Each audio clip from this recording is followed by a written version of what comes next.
gagawin nating trellis. And then, i-drawing ko muna siya sa papel. And then, my husband will join me, will help me, and come with us! So, ito yung space na gagawan ko ng trellis. Meron pang maliit kasi na space dito. Ayan, o. Sayang naman kung iiwan ko lang yan, and then, tinutubuan lang ng mga damo. So, di ba? Maganda sana to gawing greenhouse. Pero, balak ko dito na nalalagay yung mga climbing, mga veggies. So, tara! Simulan na natin!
So, eto na. Nagupit na namin yung mga wood. And then, mag-start na kaming mag-dig para sa, sa poste ng trellis. Kasi kailangan mabaon tong mga trellis na to na malalim para kahit humangin, hindi siya mahuhulog.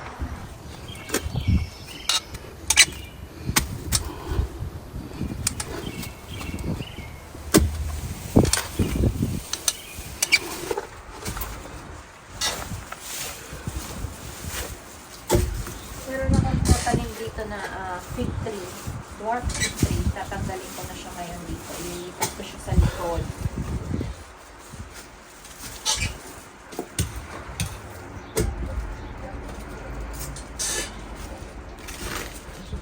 Sayang naman kasi naka-harvest na ako dito once sa fig tree na yan. Ano ba ito?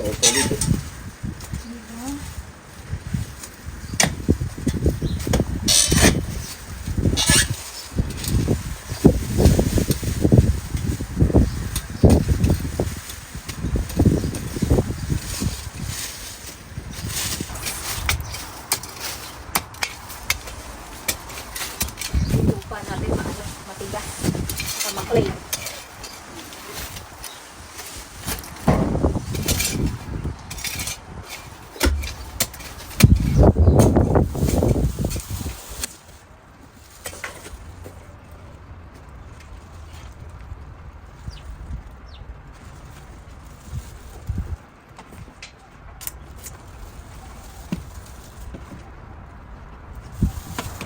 Ayan na, malapit nang mabuo yung garden bed namin. Nakikita ko na yung kanyang itsura. So, kukumpletuhin na lang yan and then ipapako na lang yung mga wood.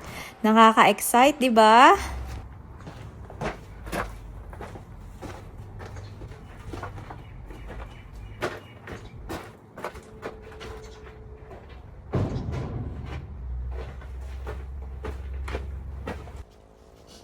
Ayan nga, inabot na kami ng tanghali dito. So, it's almost lunchtime na. So, yung husband ko pumasok na muna sa loob para siya na muna yung unang mag-lunch. And then, while he's having his lunch, ako na muna yung nandito sa labas. Ginagawa ko tong mga poste. Ina-align ko muna itong mga poste. And then, after niya mag-lunch, ako naman yung papasok sa loob para mag-swap kami. Gusto kasi naming matapos ito just for one day lang. Kasi syempre, meron din kami mga work and nilaan talaga namin itong day na to para sa paggawa nitong aming trellis. Kaya nga, maaga din kaming gumising, maaga namin tong sinimulan kasi nga, ang goal namin is matapos namin to ng isang araw lang. Yay! There you are! Hindi naman. Ano na ito?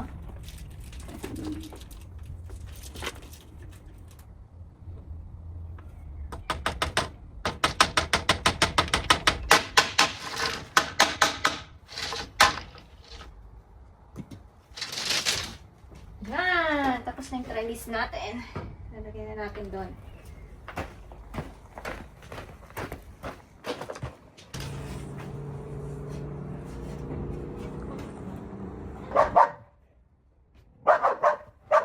Pasensya naman po sa tahol ng aso. Hindi po namin aso yan. Aso po ng aming kapitbahay yan. Lagay mo ito sa paraan. Kasi feeling ko dapat nasa gitna yung dalawa. Kasi tingnan mo naka-arc siya. Nakaganon siya, oh. Kaya dapat kapitan ito. Okay lang yan. Ay, Hindi ko pinapok. hindi ko makakita. Kunti pa. Sige yan, sige. Ganun. Ako nakakita. Sige pa, kunti pa. Nakaumbok pa yung ulo. Yan. Ayan, finally, natapos na din namin ang aming trellis. Kung alam nyo lang kung gaano ako kasaya ng araw na yan nung natapos na namin gawin yung trellis na yan. Ayan, tapos na. New project. Diba? Nakatipid tayo.